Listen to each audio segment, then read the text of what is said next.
Hey everybody.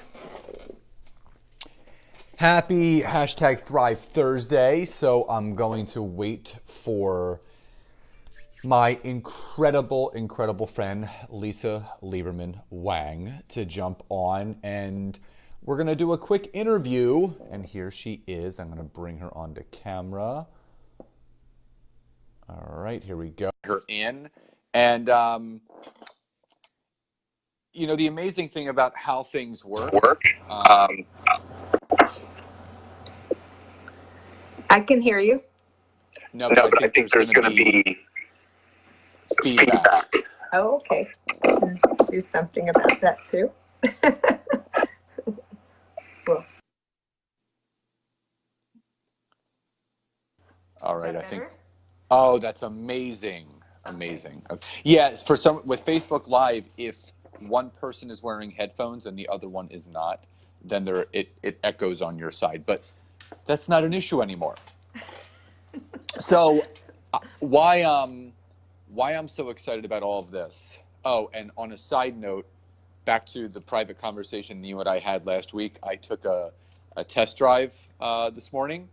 So I'll fill you in on. I'm going back again because she's going to take a test drive tomorrow. So I'll let you know. I'll let you know how that goes. Anyway, side Awesome. conversation. Hi Meg, hi Trisha. So the interesting thing about how worlds collide, and that's what I love about how our friendship started, was basically just an impromptu message on LinkedIn inviting you on to the show that I was doing on RVN, and obviously we hit it off, and then we realized we had more synergistic commonalities and desires to help other people than we realized, and through brainstorming we've actually come up with our own little system, as I like to call it, and obviously we're doing the official announcement here for the training that we're going to be doing next Thursday, which we'll get deeper into. But Lisa, obviously you are so skillful and so masterful. Your zone of genius is teaching the monetary mindset that people need to have in order to not only build I don't even want to say six-figure business, because $100,000 a year doesn't really get you far in today's day and age. And I remember coaching with one of my coaches, Andy Murphy, and I remember this line. He said, "Scott, life begins at $250,000 a year," and he said that will allow you to start investing, thinking bigger, and doing more. So you're the master at not only educating people about money mindset, but how to create a multiple six-figure, seven-figure business. And then obviously my zone of genius is social media, building relationships online, which also, taking the mindset and the skill set, combining the two, you have an unstoppable force. So before I go into my side, why don't you talk a little bit about the premise of the training that we're going to be doing, which it's a free training, next week, and we're going to be sending out information later. But talk about the premise of what not only we're going to accomplish together, but your side, what the end result you want to have happen for those that listen to this. Okay, awesome. Well, I mean, at the end of the day, the end result is we want you to succeed. And whatever that looks like for you, if it's succeeding in a brand that you're working with, or succeeding in your own brand, or being able to get your message out there and identifying your zone of genius so that you can serve the world and make it even better, that's really the ultimate goal. And it's funny, you were told that life began at $250,000, and I was told life began at $500,000. So, right. It's different for every person. Yeah, it is. And I joke about it because when I was younger, my parents always said, when you make six figures, you'd arrive. So I always stayed at 23 years old, I was making between 150 and 200,000. But it was like that was like the six-figure mark. Nobody said seven. I was really upset. Had they said seven figures to me a year earlier, that might have been a goal I would have had, and I would have achieved it earlier. So I really believe it has a lot to do with our mindset and how we set ourselves up to win. And with anything else, if you're listening and you're in a situation where you're doing good and you know you can be doing even better, or you're doing great, you know you can be doing even better than that, or maybe you're just not doing what you want to do and you're looking out there for strategies and tactics and thinking that's the answer, then that's already the challenge. I'm going to tell you that the work you want to do is actually 6 inches between your ears. And as soon as you do that work, everything else becomes rather easy. The challenge is most people are trying to find every quick get rich quick scheme or secret and going to go do this and that and the next thing. It's like we got to do this work first, and then we can apply everything we know. We need to have the best relationship with ourselves so we can have relationships with others. Thinking somebody else is going to do it for you when you have to be the leader so others will follow in anything that you're doing. So I think it's really about leading the parade, you know, do what you do and be who you want to be working with. And when you Yeah. do that, it's easy to attract those people. And it's switching your money mindset, because again, this is something that's ingrained when you're a child, and Yes. I think that's what people forget, is that the grassroots of your habits and what you do or do not do, um, it goes back to the things that you're told. Money doesn't grow on trees. Money is dirty. All those things where you don't want, like, don't be rich, or whatever it is. You're told all these things. Live paycheck to paycheck. I just want to get by. I just want to pay the bills. Like, so, if your mentality is to earn enough income to cover your bills at the end of the month, guess what the universe is going to return to you? Exactly that, without a Just doubt. enough money to cover your bills at the end of every month. But if you want more, you have to do more to get more, to become more. Does that make sense? Well, I mean, here's the deal. It's one of the backgrounds that I have is I actually am a master NAP, NLP practitioner and trainer, and I've been studying neuroscience and human psychology for 25 years. And what we know to be true is the fact that 55% of our beliefs were formed by the time we were 5 years old by well-meaning parents, teachers, preachers, and guardians telling us how we should think, what the things were. They told you about the Easter Bunny. They told you about Santa Claus. They may have lied about other things also. And then the other 45% may have been built on a shaky foundation, in the sense that everything you did was based on those beliefs. So if you thought you had to make this or be this or do this, and then everything else was based on that, and if you didn't, you weren't enough, then you would also become a self-fulfilling prophecy, because your mind doesn't know the difference from fact or fiction. So if you tell Yeah. yourself something often enough, you'll believe it to be true. So anything that we're saying, anything we're putting out, a lot of people have heard The Secret, right, Scott? And they think, okay, well, I'm going to be a millionaire, I'm going to be a millionaire. But there was more to The Secret than they actually knew and understood. It wasn't just about having all this great information, but it was about taking action on the great information. It wasn't about putting a dream board together and saying, I'm going to have $1 million, and then wait for it to come in. Like, Yeah. it's not how it works. It's like, okay, I'm going to have it. And who do you need to be able to receive that? Who do you need to become to be ready to be able to have that responsibility of the wealth that you're going to be able to make a difference, not just for yourself, but for the others around you? And Yeah. a lot of people don't do that preparation. So when we look at business, when I look at mindset, I look at it in a lot of ways. I look at it first as, how are you investing? How are you investing your time, and how are you investing your money? If we are equivalent to the 5 people closest to us in our income, then you need to be careful who you're with.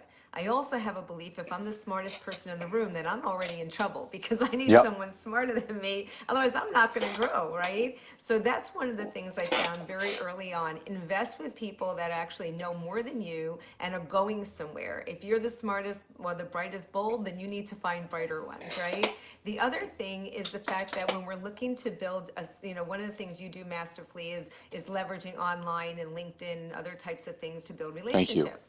And a lot of times people forget that, relationships start with basic things like relationship with yourself. And when I say that is, people forget that the most important project you should be working on will be the one on you, Yeah. that you overcome your fears. Fears are false evidence appearing real for some people. For me, it's face everything and rise above it. So when we get to the point where we can just go past those limiting beliefs I shared before that were formed by a very early age, it's not until we're like 12, 14 that we start realizing some of these beliefs aren't serving us. Some of them are not working anymore. I need to make a shift, but there's this uncomfortable cocoon trying to break break out like a caterpillar becoming a butterfly, going, I don't know if I can do this because I've been told for so many years I couldn't. So when we start working on this, everything else changes around us. And I think people make that mistake, of not understanding that piece, is that you need to be the change that you're looking for first. And a lot of times people are bankrupt, not in a sense financially, but emotionally and spiritually and physically, because they're looking for the answer outside themselves. So it really comes to the fact that you have to rescue yourself and reinvent you to be able to get everything you're looking for. There's two things that I've noticed recently, just with all the people that I've been conversing with. Number one, I'm seeing more people, and I guess maybe this just because it's the zone of genius that I'm in right now, and I'm conversing with more people than I ever have. I'm seeing a lot of people financially struggling now more than ever at older ages. I think at some point we all go through some financial struggles, and most typically it's when you're starting your business career, out of college in your early 20s, sometimes your early 30s. But I'm seeing people in their late 30s, their 40s, their 50s, not only financially struggling, but I think uh, another defeating factor in people's success or lack thereof is the spousal support. There's a lot of people that aren't having that difficult conversation with their spouse about how serious they are about their entrepreneurial endeavor, whether it's network marketing, whether it's a coaching business, whether it's just a side hustle. And when you are not on the same level of playing field, it could really paralyze you, not only in your relationship, but in your life. So touch on those two aspects about, why is it so prevalent that people are living in this lack mentality right now, number one. And number two, how important is spousal support, and how can someone have that difficult conversation? Well, I think that why it's relevant right now, why people are just living at just enough, is because they set the thermostat for that. They set the thermostat as this is what I need. And again, your unconscious mind doesn't know the difference of fact or fiction. You tell it something, it says, okay, that's what he needs. I'm going to give him exactly what he needs. If you set the thermostat as saying, I don't need 50,000, I need 100,000, and then you become very resourceful to figure out how to do that, that changes. But if you keep telling yourself, I remember, if you've never listened to the book or read the book, it was The Instant Millionaire. And one of my mentors had shared this with me. It was very funny. I drove 5 hours to go see her in Boston. And she gives me a headset. Remember the cassette tapes back then? Oh my God, yeah, of And course. she gives me the headset and a cassette tape to listen to. And I'm thinking, you could have mailed this to me. I could have listened to it on the way there, because we didn't have the same technology as we have today when I listened to it like 20 years ago. And it was really, The Instant Millionaire was about saying, well, how much money do you think you're worth? What do you think you valued? What do you think so forth? And I don't want to ruin the moral of the story, but if you haven't listened to it, find the book or tape somehow, because it's really powerful. The And Instant Millionaire. Millionaire. And what was so great about it for me is that when the question was asked, I already had crazy numbers because I believed I could. But I remember one of my friends who was an entrepreneur, I said to her, well, can you see yourself making, I said, how much can you see yourself making? Because I used to talk to her about making 6 figures, 7 figures. And I said, how much do you see yourself making? She says, 30,000 a year. And I'm going, what? I'm thinking, aren't you going to want to make 100,000, 200, half a million, a million? What are you? 30,000. She set her threshold for 30,000, and guess what she made in the industry? 30,000. 30,000. 30,000. So I was like, oh wow, I'm over here thinking you want to make what I make. My mistake. We got to find out what people want, because they may have a threshold and say, I can never make that. And as soon as they say I can never, our brain goes, okay, well, you're right. I'm going to make sure you don't. So that's a big piece that people don't understand. The other piece, when you talk about spousal support, I think it's very funny. So I remember my husband and I met through the direct sales industry, and I never wanted to be in it. My ex-husband got me involved, and I wouldn't want to be in it then, and I kept running away from it. So quite funny how it kept happening. And it turned out that when I always thought of it as Ralph Cramden. when, Ralph Cramden would say to his wife, Alice, this is the big one, Alice. And you might be too young to know this one, but this is the big one, Alice. And, it was always the next one. And I had a friend who's in the industry, Steve, who used to come and say, this is the big one. And I'm like, okay, if he's coming, you're running the other way, Right. the other way. And the challenge is when people want the support, it's not that they're not supporting the person. It's that they may have a track record that proves that they've never taken what they did seriously and made it work. So it's not about always the spousal not supporting, but we don't know the track record of the person who's doing it. And you want your spouse to support you, then do it, and then they'll wake up. Because when you prove that you can do it and you make it work, they'll pay attention. But if Show you're them how waiting, serious you are. yeah, I mean, people are so funny saying, oh, this is it. But you know what? Stop talking and just do it. Because when people do it, it changes everything. I know some people that, their spouses did not support them in the industry of direct sales. And then when they're all of a sudden they're making $10,000 a month, all of a sudden the spouses go, look what we made. It's like, no, your name's not on the check. It's my name. So it's so interesting in how that works. But I think it's about leading by example, not expecting someone to support you if your track record has shown that you don't have a reason to have them buy into, and stop blaming everybody else and saying my spouse isn't supporting. Your spouses live with you for a lifetime. They know whether or not to support you or not. So stop pointing fingers. When you're pointing fingers at other people, 3 are pointing back at you. Just be the example. Here's the deal in business. It's not about what you say you're going to do. It's about what you do. In any sale that we do, and I've done over 60 million in sales in my career. I work for IBM, MCI, been in the direct sales, have my own web development company, internet company, and I'm a success strategist. I help people build business, and I've been doing that successfully for years. And I have people now that didn't even make 6 figures in a year, let alone I have them making $45,000 a month right now as a doctor, a naturopathic doctor who didn't see that in 6 months, let alone in 1 month, and being able to do that. But it was all the 6 inches between here that we had to work on. I have a single mom in Australia who literally was undervaluing herself, and she was doing manifestation coaching. And she told me her numbers and what she was doing. She was telling me what a hard time she had selling. I said, can we just add a 0 at the end of that? She goes, what do you mean? I said, you're charging $250. That should be $2,500. She literally skyrocketed her numbers because people felt there was more value in what she was offering. I said, just offer unbelievable value to that same service. And after just spending a couple hours with me, she went back to Australia. We met in California. She went back to Australia, made $9,000 in the next 3 days. The work that we have to do is to stop talking and the doing. The other thing we need to do is start believing in yourself so that you're going to go out there and make it happen. But a lot of the times people don't have the tools, and if they had it, we wouldn't be having this conversation, Scott. It's like they've brainwashed themselves to believe they're exactly where they're supposed to be. And we really have to start reprogramming that. And I keep hearing your chair every time you move, just so you know. We need to keep programming ourselves so that we kind of like erase all those old tapes. One of the things I tell my clients to do every day is to create 50 affirmations when you show up at your personal best, what's unique and amazing about you. Like, I'm fabulous, awesome, I'm beautiful, I'm amazing.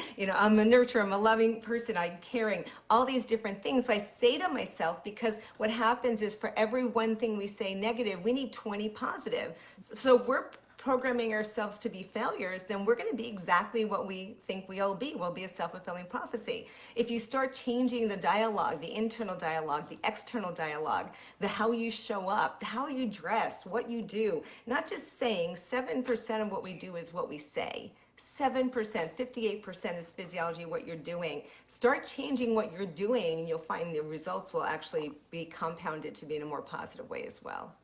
Yeah, it's interesting because I always tell people that actions will always speak louder than words, and there's a lot of chatter that a lot of people talk, but yet when it comes to success is a science. It's not as difficult as people think it is. It's about having a vision of what you want to create. It's having a path to go down, and it's taking the action steps to make those things happen. And I think the big misnomer for a lot of people is that they think success is this big, giant light bulb moment. You're struck by lightning. You know, you're pulled up to the sky by God. And, you know, I mean, for some people, yes, that does happen. But success is the compounded effect of those daily habits that you do each and every day. And are there going to be things that kind of knock you off of your path? Are there going to be bumps in the roads and potholes and cuts and scrapes and bumps and bruises? Absolutely. But that's Yes. just called life. And it's interesting because I made a post this morning, and I knew that it wouldn't rub people the wrong way, but I knew that it was going to really get people to think. And I just simply said, you know, the most opportune time to actually change your life and your legacy is right now. What are you waiting for? Because you and I both talk to a lot of people, and what do people say? Now's not the right time. You know, it's all about timing, maybe in a couple months, maybe. And people don't realize that how delicate and how precious life is. You're here 1 minute, you're gone the next. And what, like, I'm trying to understand, and I know why people aren't taking that leap. And it's a 4-letter word, and it starts with an F, and it ends with an R. And it's fear. People are deathly afraid of failure, and they're afraid that something may not work, something may not happen, whatever the case may be. So speak on that for a second.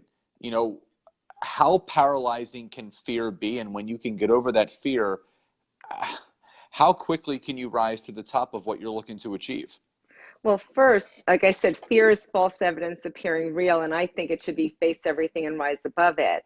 But Mm, but also know that for most people, the fear of failure, they've already failed if they didn't take action. And if mm. we actually put it in a different perspective, is if you're so afraid of failure, you do.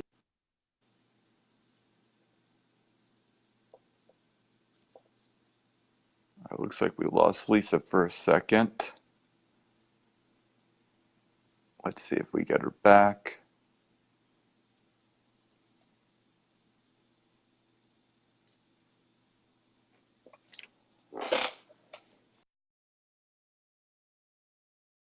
All right. Hold on. Let me try to see if I can bring her back. Give me 1 second.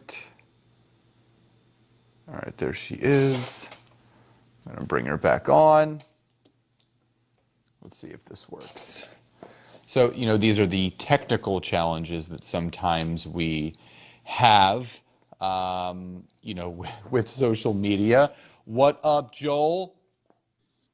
And I think we're getting reconnected now. Okay, there we go. Can you hear me? Yeah. Okay, we're back. Yeah, Wait, you were okay, a little bit choppy coming in and out a little bit. yeah, I had some people calling in, Uh, so that was what was that's okay. happening to us. I apologize. So what, I don't know where you lost me, but what I was Fear. saying, where was I? Yeah, so I was saying that fear is that if you're afraid to fail and you Mm, do nothing, you've already failed. So it's just easier to know that it's you just by the sheer fact of doing nothing, you failed. So you have nothing to lose. Just try. Just go out. And I don't like the word try. I think trying is lying. So just go out and do it yeah. because it's going to be better than doing nothing. And I think a lot of people put too much energy in what's in their head. I have an expression: when you're in your head, you're dead. When you're in your heart, you're smart. Get out of your head, get into your heart. What ends up happening for a lot of people is the stinking thinking starts, that self-sabotage, that they perseverate over what they should, could, would do, and then they do Mm, nothing and they miss those opportunities. It's really about future pacing. And what that means in English, for those people that don't understand neuroscience, is in future pacing, it's giving ourselves a compelling future to go into, seeing yourself where you want to be. So when you have a goal, if you think about all the greatest athletes, they actually had already seen their success before it happened. They played it 2 million times in their head. They may have even exercised and done the things and practiced, and even musicians and everybody else, they may have practiced hundreds and thousands of times, but it was millions of times that they saw themselves doing it. They heard themselves doing it. They knew that they were doing it. It was so real to them that it became their reality. And when we can see ourselves in advance where we're going to be versus where we're afraid we're going to be, if you keep focusing on what you don't want, you're going to get more of it. But if you learn to focus on what you do want, then you'll get more of that too. And that's really the secret sauce. And, you know, people look at us, and us meaning us, you and me, us, my husband and I, and they see the success we've had, you know, whether it be in our own business. Every company we've started was 6 figures the first year, whether it be in the direct sales. We were 6 figures the first year we decided to build it. I say decided to build it, not sign an application. You know, very different mentality at that point and the other. You know, everything we've done has been to such a fault. And, you know, like we're top 1% in the country of a company that we've worked with, and all these different things. It's like, well, how do you do that? Well, you know what? Despite all the adversity we had, which we had plenty, we lost everything, had to start over, $500,000 in debt, you know, went from prosperity to desperation overnight, millionaires one day, paupers 10 years later. Like, how did that happen? And started over and became millionaires again. But people are like, oh, you had it easy. Like, we did not have it easy by any means. But what we did have that most people didn't have is the 6 inches between our ears. We're so educated and practice, seeing the future in advance, knowing it would get better, knowing it's not going to get worse than it is, because we know where we're going to go. We know how we're going to get out of this, and we're just going to do it. And if you have a business, not you, Scott, but who's listening to us, but you have a business, you want something, you have a goal, desire, a dream to do something, and you're sitting and not doing anything, and you're blaming circumstances, money, family, friends, the economy. We're in a winter economy right now. If you don't understand that, then you need to understand business. A winter economy, people think people aren't spending money. You're still wrong. The same money is going out. As a matter of fact, 93% more money the money is going out. It's just where people are directing the money is different. And you need to have a quality product and service, and they will buy it. The challenge is a lot of people don't have quality products and services out there. They think they do. They had a great experience at a Tony Robbins event, and they say, I'm a coach. And I'm like, really? How are you a coach? I've spent 25 years with him. I've traveled around the world with all the people he's ever mentioned and that's mentored him. And I still felt like I needed to know more. And I spent $1 million doing that. And people come out of one seminar after 3 days and go, I'm a coach. And I'm like, good for you. Like, it's great that they have that conviction, but you may have had a transformation, but how are you going to transform others? In a winter economy, you have to be really good at what you do. You need to be the best of the best, and you need to offer unbelievable value. And if you do, you'll be very successful at what you're doing. But you need to remember there's a lot of different distinctions that you need to have mindset-wise to be able to make that success. Love it. Well, I think this is a great place for us to pause. We're going to be doing another interview next Tuesday, but next Thursday, yes, at 7 p.m. Eastern Standard Time, Lisa and I will be doing a free webinar, and I will be dropping the link in this video a little bit later. It's going to be a 90-minute training, 45 minutes on money mindset of how to create 6 figures, and then obviously I will be going over social media, Facebook, LinkedIn, touching on all aspects of how you can combine the two with both of our skills, and how you guys can end up being massively, massively successful. So stay tuned for that. We're excited. Lisa, as always, thank you for just bringing such value to the marketplace and everything that you do. Looking forward to our interview on Tuesday, and then obviously very, very excited for our free webinar next Thursday at 7 p.m. So obviously we will be telling our networks about that, and just looking forward to really pushing people forward this second half of this year. Absolutely. It'll be a lot of fun, and make sure you mark your calendars and be there to join us. And I will be talking about the big money blueprint and how you can create that for yourself. And Scott will give you the tools to make sure it's implemented. Thank you, Lisa. Good to see you, my friend. So we'll talk to you later. Bye-bye. So guys, stay tuned next Thursday, 7 to 8:30 p.m. Eastern Standard Time. I will be dropping the link in the comment section a little bit later once we have it, so you can register. It's free, 90 minutes with me and Lisa, and we're looking forward to seeing you there. Have a great day, everybody, and we'll see you next time. Bye-bye.